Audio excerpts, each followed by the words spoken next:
The Gulf by Joe Jarvis. Read by me, the author. Episode 5. Davy Jones' Locker. Walking to the warden's office for my meeting about how I'm going to pay off this debt, I see one of the men who was in the kitchen yesterday. The one who was doing his own thing behind the counter.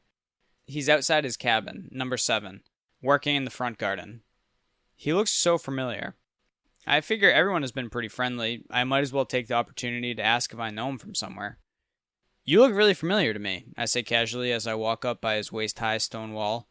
He briefly pauses his weeding and clipping to look up at me, a bit bewildered, and then resumes his work. "I think we might be related," I continue.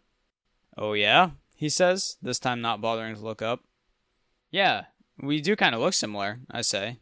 He scoffs. "Kid, there's a billion people that look just like us. We're what they used to draw in books about what future humans would look like, once all the races finally started fucking each other." I'm not quite sure what to say to that. I feel my cheeks getting a little red. "Still, I feel like I've seen you at an old family reunion or something." He ignores me. "Well, what's your name?" I ask. "All right, I admit it. I banged your mother. I'm your real daddy," he says deadpan, looking me in the eye. I give an uncomfortable laugh, and then awkward silence commences as he continues weeding. I guess he's not going to tell me his name. I switch topics. "So, what are you in for?" "Why don't you mind your own goddamn business?" He picks up his shears and basket of clipped veggies and walks inside, letting the door slam behind him. The warden greets me in his office. "Radicchio, can I call you Rod?" "No, I mean, why don't you call me Deej? My friends call me Deej." "Why not Gio?" He laughs. I force a smile. He continues. "Deej, what's your plan to pay off this debt?" "Well, I just figured I'd keep working the same job I've been working." "Okay," the warden says, glancing to the side.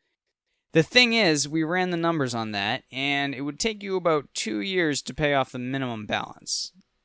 "Is there something you think I could do to get me there quicker?" I ask. "Sure, and that's what we're going to figure out.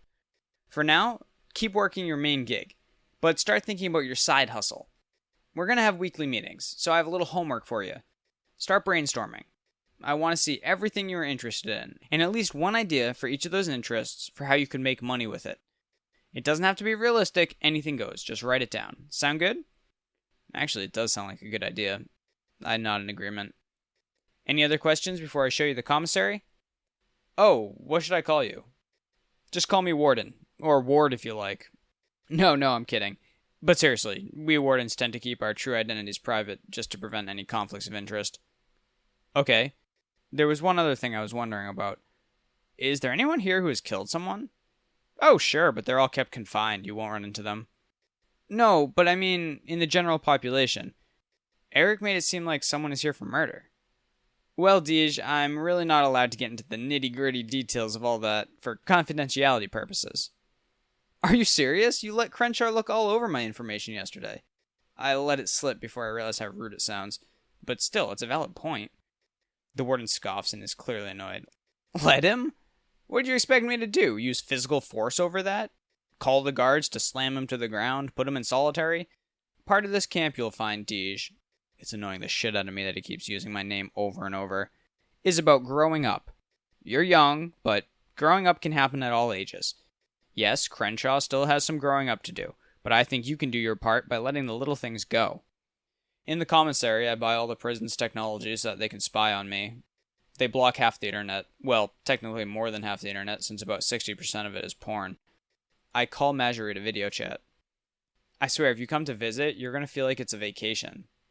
"Oh, you can have visitors?" She sounds shocked, but not pleasantly surprised. "Well, just for select days, no overnight visitors." "That's cool," she says, but it doesn't sound like she thinks it's cool. "If you don't want to visit, I understand," I say. Then I start jumbling words, trying to give her excuses, making sure she knows she has an out. "No, stop it. It's not you. It's none of that. I'm sorry, my mind's in a weird place right now." "What's wrong?" I ask, assuming it has to do with me. A bit narcissistic, I suppose. I wasn't going to say anything. She's figuring out how to dump me. "But my old boss, the one who worked for Elijah, Ben Rupert?" "Yeah?" "They found his body this morning, floating in the Gulf off the coast of Paradisia." "Oh my god." My heart drops. It's not like I knew the guy. I only saw him twice, and neither instance was particularly pleasant. One involved me being accosted by Elijah, and the other watching Ben fire Marjorie after I broke Francesco's statue. But it's always strange to know that the person you saw walking around, talking, breathing, living just a few days ago is dead. Yeah, so please don't think my mood has anything to do with you. Right now, investigators are calling it a likely suicide or possible accidental drowning. But you're skeptical, I ask, sensing she needs to talk about it. I knew Ben pretty well. You never know, but suicide would surprise me. That and the questions the investigators were asking me. They definitely think there was foul play. How can you tell? Well, they showed me a video. He's staggering around drunk on the deck of some seaside penthouse downtown. Then he just climbs up on the railing and jumps. Something about the way it happens, though. It's just so weird. I'm suspicious it's a deep fake, and I think the investigators are too. Why are they asking you? Just because of the work you did for Elijah? Marjorie's throat tightens. Yeah, I guess they just think I would have some insight into who might be a suspect, since I did a lot of digging into people surrounding Elijah. But they're being coy, like they don't want to clue me into what they're thinking. What do you mean? Well, your internet is monitored, isn't it? Like the prison could watch and listen to this entire conversation if they wanted to? Yeah, but I don't think they would unless they had a reason. Ben liked to be in the know. I mean, working for a guy like Elijah, you have to have your eyes on everything. There are always people trying to screw over rich, successful guys like that. Ben wasn't exactly popular with the people he excommunicated from Elijah's circle, or never let in the first place. Anyway, I really can't say anything else. I already got a lawyer because of all the confidential information my job involved. I don't know who would come after me for divulging or not sharing certain details. Come after you like hurt you? No, I mean legally. She shakes her head like it was a silly thing to ask.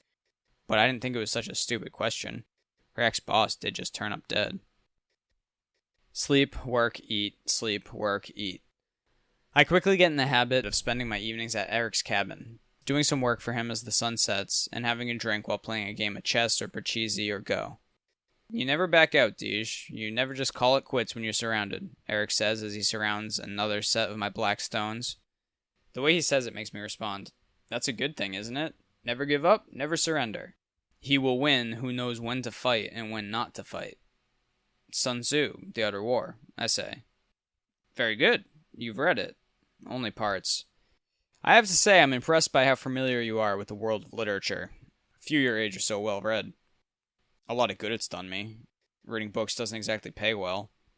It pays dividends, but investments take time. And for a real wealth of knowledge, you need a broad and diverse portfolio. I get a lot of little tidbits like this from Eric. Normally I would roll my eyes, but for some reason the way Eric says it isn't cringy. He's also great for finding out more about Elba and the people here. Hey, what's the guy's name in Cabin 7? Eric tenses up. Why do you ask?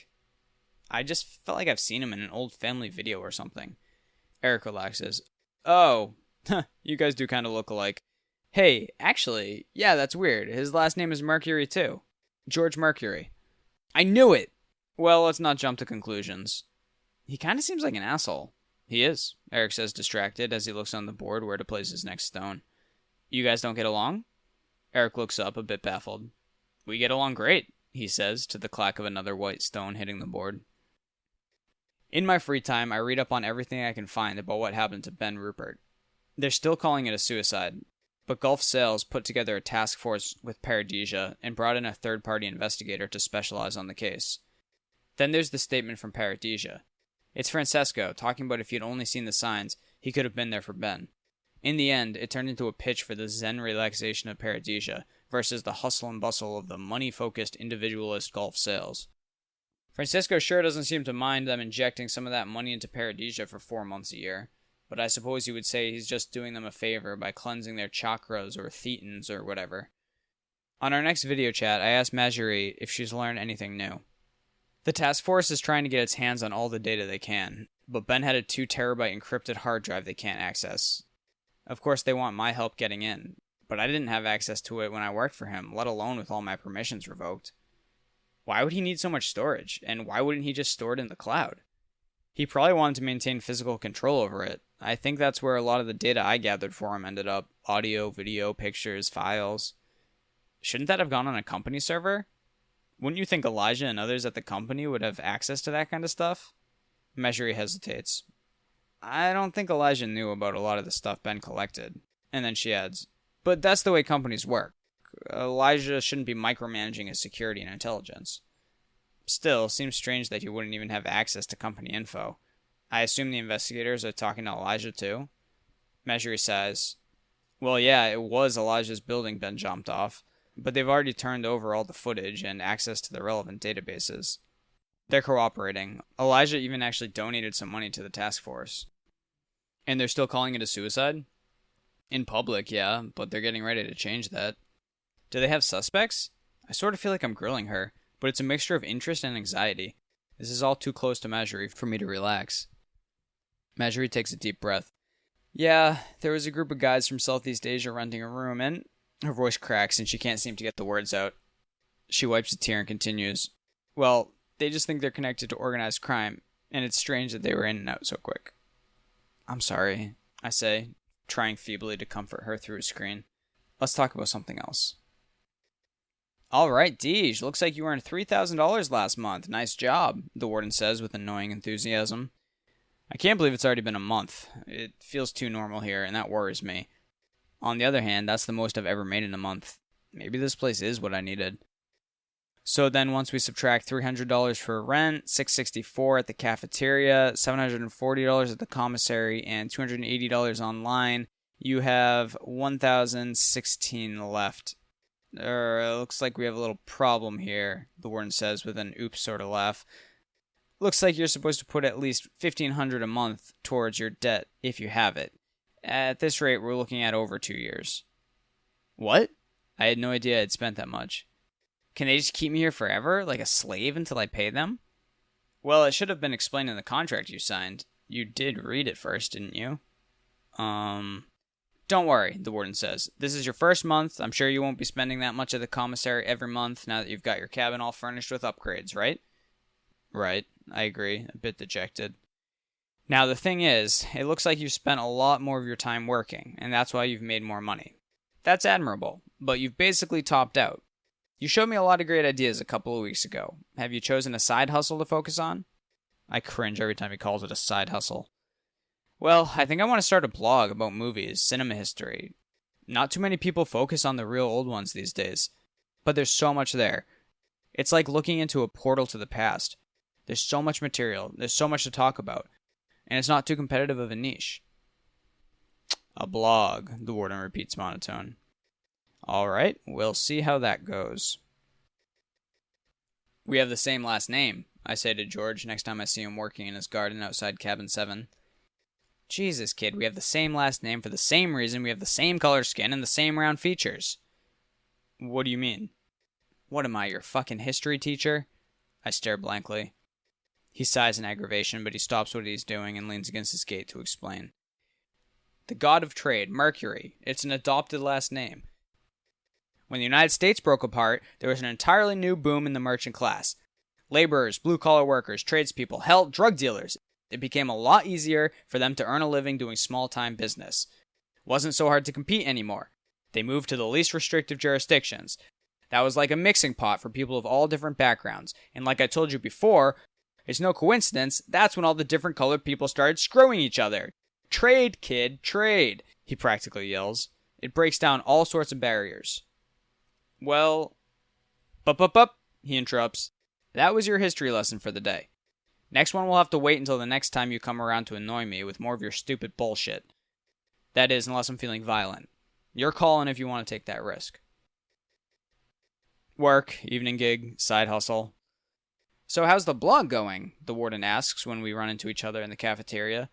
He says it in his usual jovial tone, but the whole phrase somehow reeks of an eye roll. I got 64 views last post, I shrug. It was about Terminator, and why the fear of real-life Skynet was overblown. Well, except for the incidents. I read it. Interesting stuff, Deej. Not sure if I agree with your take on how they solved the AI consciousness problem. I guess I'll have to tune in for the Terminator 2 post. I eat with Brenton, and am forced to listen to his take on the reality show Evolution. I've never seen it, I admit, when it's clear that my nodding in agreement has run its course. Oh man, Deej, you gotta see it. They're starting to partner up based on the characteristics they want their kids to have in the 5th generation. That's how long the show's been running. You should see the muscles on some of these people. And others have practically superhuman eyesight. Some have made careers because of the expert sense of smell that's been bred into them. And it's all done without gene editing, just selective breeding.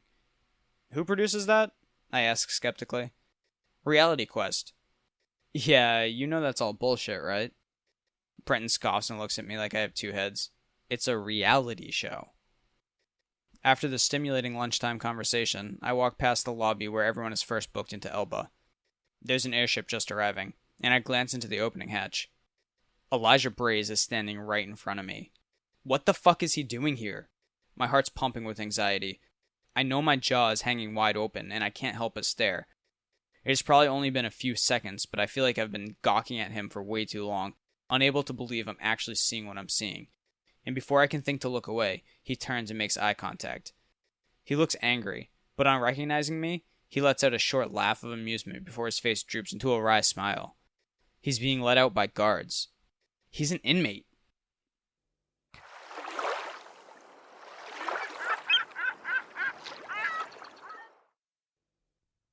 Thanks for listening to this episode of The Gulf by Joe Jarvis.